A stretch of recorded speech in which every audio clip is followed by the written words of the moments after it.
SSC CGL mains 2024। 18 जनवरी है आज। और कैसा रहा आज का पेपर? कितना आसान था, कितना मुश्किल था और कितना कठिन पेपर था, यानी क्या रहा पेपर का लेवल? आज पेपर का लेवल जानते हैं। आज हमारा शिफ्ट 1 हो गया है, जो कि 18 जनवरी को हुआ है। ठीक है, सीजीएल मेंस की मैं बात कर रहा हूं। ओवरऑल पेपर की बात करेंगे, ओवरऑल सब्जेक्ट की बात करेंगे, ओवरऑल सब्जेक्ट के अंदर भी प्रत्येक टॉपिक की बात करेंगे कि प्रत्येक टॉपिक से कहां से क्या चीजें पूछी जाने लग रही हैं। और ये वीडियो उन सभी विद्यार्थियों के लिए बहुत ज्यादा इंपॉर्टेंट रहने वाली है जो विद्यार्थी अभी अपना 20 जनवरी को मेंस दे रहे हैं, आगे मेंस की तैयारी कर रहे हैं, मेंस पेपर देने जा रहे हैं, या आगे उन्होंने सोचा है कि मुझे एसएससी पेपर में बैठना है और एसएससी मुझे क्रैक करके एक अपनी मनचाही पोस्ट पानी है, तो उनके लिए वीडियो बेहद फायदेमंद रहने वाली है। नमस्कार दोस्तों, मेरा नाम है वीके सिंह और आप हैं VK Singh maths YouTube channel पर। आप सभी का बहुत बहुत स्वागत है भाई इस वीडियो के अंदर। मैं बात करूंगा एसएससी सीजीएल मेंस 2024 का। तो 18 जनवरी का पेपर एनालाइज आज हम कर रहे हैं, पेपर हो गया है हमारा। ओवरऑल अगर मैं बात करूं कि ओवरऑल क्या पेपर का लेवल रहा, अगर लेवल जाने तो भाई पेपर का जो लेवल रहा है ना, वो डिफिकल्ट लेवल रहा है। पेपर को बहुत लोग आसान बता रहे हैं, पेपर इतना आसान नहीं रहा है, क्योंकि काफी सारे बच्चों से बात करने के बाद में ये वीडियो पर मैं पहुंचा हूं, तब जाके मैं आपको ये रिव्यू दे पा रहा हूं। ठीक है, तो ये पेपर जो रहा है ना, आसान भी पूछे गए क्वेश्चंस और मॉडरेट भी पूछे गए, यानी कुल मिला के इजी टू मॉडरेट आपका पेपर बना है, जिसको हम कह सकते हैं कि पेपर के अंदर कुछ कुछ चीजें डिफिकल्टी लेवल की देखी गई। अब आइए बात करते हैं कि कहां किस सब्जेक्ट के अंदर, मैथमेटिक्स के अंदर, इंग्लिश के अंदर, रीजनिंग के अंदर, जीके जीएस के अंदर क्या क्या चीजें पूछी गई हैं। मैं मैथमेटिक्स की बात करूं तो मैथमेटिक्स जो है बहुत ज्यादा ऐसा नहीं है कि बहुत ज्यादा हार्ड पूछा गया हो।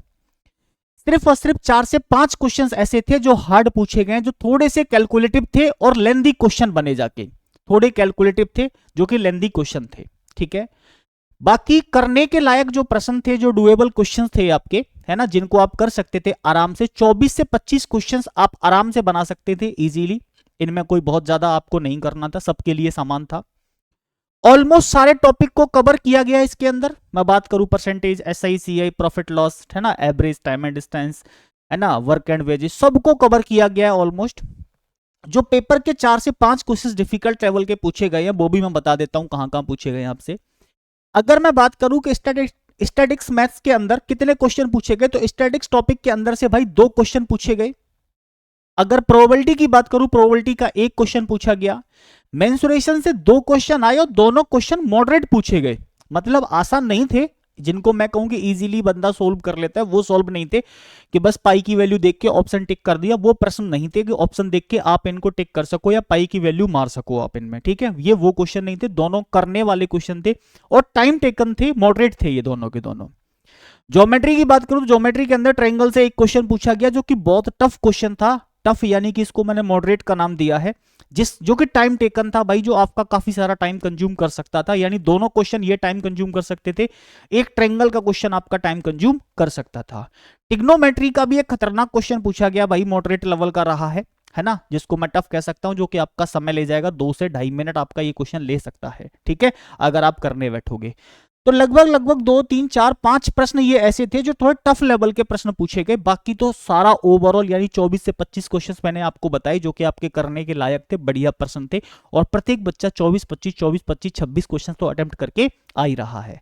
सिर्फ मॉडरेट क्वेश्चन जो दिखे हैं वो मेंसुरेशन से 2 क्वेश्चन, ज्योमेट्री के ट्रायंगल से 1 क्वेश्चन दिखा है, ट्रिग्नोमेट्री का 1 क्वेश्चन दिखा है, जो कि ये मॉडरेट क्वेश्चन हमें दिखे हैं। ठीक है, बाकी टॉपिक सारे कवर किए गए हैं। 24 से 25 प्रश्न आराम से बनाए जा सकते हैं सभी टॉपिकों से। ठीक है, चलिए आगे बात करते हैं आपसे रीजनिंग के लिए। भाई रीजनिंग में कुछ भी ऐसा नहीं था रीजनिंग में कि रीजनिंग बहुत ज्यादा टफ पूछी गई है। रीजनिंग टफ नहीं पूछी गई, ना डिफिकल्टी लेवल था रीजनिंग का। रीजनिंग में डुएबल क्वेश्चन जो थे आपके, जिनको आप कर सकते थे, करने के योग्य जो प्रश्न थे आपके, वो 25 से 27 क्वेश्चन ऐसे थे जिनको आप बना सकते हैं। अगर आप मेंस देने गए हैं तो मैं समझता हूं कि आपने 25-27 क्वेश्चन तो आप बनाकर आ ही रहे होंगे 100%। ऑलमोस्ट सारे टॉपिक को कवर किया गया है। स्टेटमेंट एंड असर्टेशन क्वेश्चंस की बात मैं करूं तो भाई स्टेटमेंट के जो क्वेश्चन पूछे गए वो 3 क्वेश्चन पूछे गए स्टेटमेंट के। और मैंने बच्चों से कहा भी था कि स्टेटमेंट पे ढंग से काम कर लेना। और मैंने सीरीज को काफी सारा बच्चों का रिवीजन भी करवाया था, मैंने बताया भी था, है ना, मैंने ग्रुप के अंदर भी शेयर की थी कि सीरीज की आपको ज्यादा से ज्यादा पीवाईक्यू लगा के जाने, जिसमें एक क्वेश्चन बहुत ज्यादा टफ देखने को दिखा हमें रीजनिंग के अंदर। ठीक है, रीजनिंग के अंदर एक क्वेश्चन बहुत टफ दिखा। इंग्लिश की बात करूं तो इंग्लिश में कुछ चीजें बहुत इजी थी भाई, और कुछ चीजें थोड़ी डिफिकल्ट लेवल की देखी गई, ठीक है। तो आसान था ऑलमोस्ट इंग्लिश का पेपर, लेकिन कुछ कुछ चीजें डिफिकल्ट थी जो कि मॉडरेट हुई। टॉपिक सारे कवर करे गए, पेपर का लेवल इजी टू डिफिकल्टी था, टॉपिक सारे कवर करे गए हैं। पीक्यूआरएस पे मैंने बार बार जोर दिया था, चिल्ला चिल्ला करके मैं बता रहा था भाई पीक्यूआरएस पीक्यूआरएस, और मैं अपने टास्क में बच्चों को रोज देता था, मैंने भाई पीक्यूआरएस आपको लगाने 5 पीक्यूआरएस रोज देता था मैं आपको कम से कम कराने के लिए। तो पीक्यूआरएस से 5। पैसिस की बात करूं तो पैसिस से 3।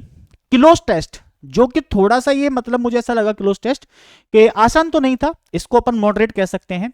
क्लोज टेस्ट से आया 1, और जो टॉपिक आया क्लोज टेस्ट के अंदर बड़ा शानदार टॉपिक आया, क्लाइमेट चेंज को लेकर टॉपिक पूछा गया, ठीक है। वोकेबलरी वही है सारा का सारा पीवाईक्यू, क्योंकि वोकेबलरी कितनी और कहां से कितनी नई बनाएगा examiner, based on previous year questions, यानी पीवाईक्यू में जो पूछी गई सारी की सारी वोकेब वही थी, वोकेब कोई यहां नहीं हमें नहीं मिली है डियर, वोकेब कोई भी नई नहीं थी।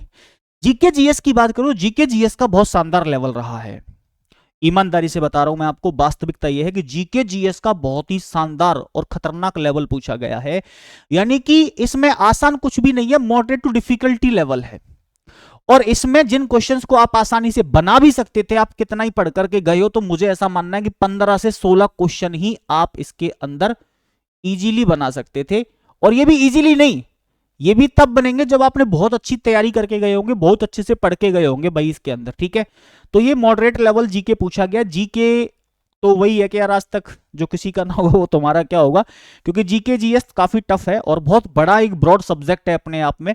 तो भाई ये 15-16 क्वेश्चन तभी आप बना पाएंगे जब आप पढ़ के जा रहे हो। 15-16 क्वेश्चन डुएबल थे जिनको आप बना सकते थे, लेकिन इसमें भी हिस्ट्री, ज्योग्राफी, पॉलिटी, ये सब चीजें आप पढ़ के जाओ, फिजिक्स, केमिस्ट्री, बायो, स्टैटिक्स, सब कुछ पढ़ के जाओगे, तब करंट अफेयर वगैरह सब कुछ।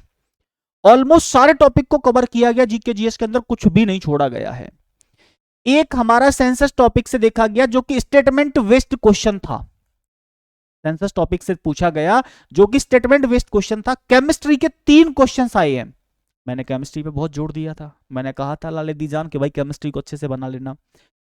2 क्वेश्चन हमारे गवर्नमेंट स्कीम के पूछे गए भाई, 2 क्वेश्चन गवर्नमेंट स्कीम से पूछे जा रहे हैं, ठीक है, गवर्नमेंट के। और अगर मैं बात करूं कि करंट अफेयर कहां से पूछी जा रही है, करंट अफेयर की बात करूं तो करंट अफेयर ऑलमोस्ट जो भाई साहब 2022 की भी पूछी जा रही है, इतनी पुरानी करंट अफेयर 2023 की भी पूछी जा रही है करंट अफेयर, साथ में 2024 के भी कुछ कुछ प्रश्नों को उठाया गया है। ज्यादातर क्वेश्चंस में 2024 की करंट कम दिखी है, मतलब मैं ये नहीं कह रहा कि दिखी नहीं है, कम दिखी है, लेकिन 2022-23 की करंट अफेयर ज्यादा दिखी है दोस्तों, ये करंट अफेयर ज्यादा दिखी है। तो जीके जीएस ने भाई बच्चों को तोड़ के रख दिया है, नो डाउट, बहुत जबरदस्त लेवल जीके जीएस का पूछा गया है। कंप्यूटर की बात करें तो कंप्यूटर भी बहुत आसान नहीं था, जैसे कि मैं 2022 का देख रहा था, है ना, 2023 का देख रहा था मैं, कि वहां कंप्यूटर के काफी इजी चीजें पूछी गई थी। कंप्यूटर भी मॉडरेट टू डिफिकल्टी लेवल पूछा गया, जिसमें 10 से 11 क्वेश्चंस को आप पढ़कर गए हो तो बना सकते हो आराम से, डुएबल क्वेश्चन थे ये। सभी टॉपिक्स के कंप्यूटर को कवर किया गया है। शॉर्टकट की के 2 टफ क्वेश्चंस देखे गए थे, है ना, शॉर्टकट की के 2 टफ क्वेश्चंस थे जिनमें बच्चे नहीं समझ पाए कि यार मुझे इन क्वेश्चंस में क्या करना है, मुझे इन क्वेश्चंस में क्या नहीं करना है, ठीक है। तो ये था भाई आज के पूरे पेपर का एनालाइज, और मुझे लगता है कि अब आप समझ गए होंगे और आपको किस तरीके की तैयारी करनी है और अपनी तैयारी को कहां लेकर के जाना है। तो आपने सारा पूरा विस्तार से ये समझ लिया होगा, ठीक है, वीडियो को शुरू से लेकर एंड तक देख लिया होगा, और उम्मीद करता हूं कि आपने वीडियो को पसंद भी किया होगा, ठीक है। तो ये थी भाई पेपर का पूरा एनालिसिस आज का, बाकी मिलेंगे नेक्स्ट एनालिसिस में आपको, ठीक है। कैसा लगा आपको ये पूरा एनालिसिस एक बार कमेंट करके जरूर बताना। बाकी साथ ही भाई जो भी 2025 की तैयारी कर रहे हैं सभी बच्चे, उनके लिए एक बहुत जबरदस्त अनाउंसमेंट लेके आ रहा हूं मैं, इस मंडे को लेके आ रहा हूं, सोमवार को रात को 8 बजे आप सभी को मेरे साथ जुड़ जाना है। मेरा नाम है विक्की सिंह। सीजीएल 2025 के लिए एक बहुत बड़ी अनाउंसमेंट करने जा रहा हूं मैं ऑन मंडे, ठीक है, इसी मंडे को 20 जनवरी को, 20 जनवरी को, ठीक है, एसएससी 2025 के लिए इसी यूट्यूब चैनल पर। चैनल को लाइक कर लीजिए, चैनल सॉरी क्लास को लाइक कर देंगे, सेशन को, और चैनल को सब्सक्राइब कर लीजिएगा। और अगर वीडियो आपको पसंद आई हो तो सभी अपने मेंस वाले बच्चों तक इसको जरूर शेयर कीजिएगा। थैंक यू, जय हिंद मेरे प्यारे बच्चों।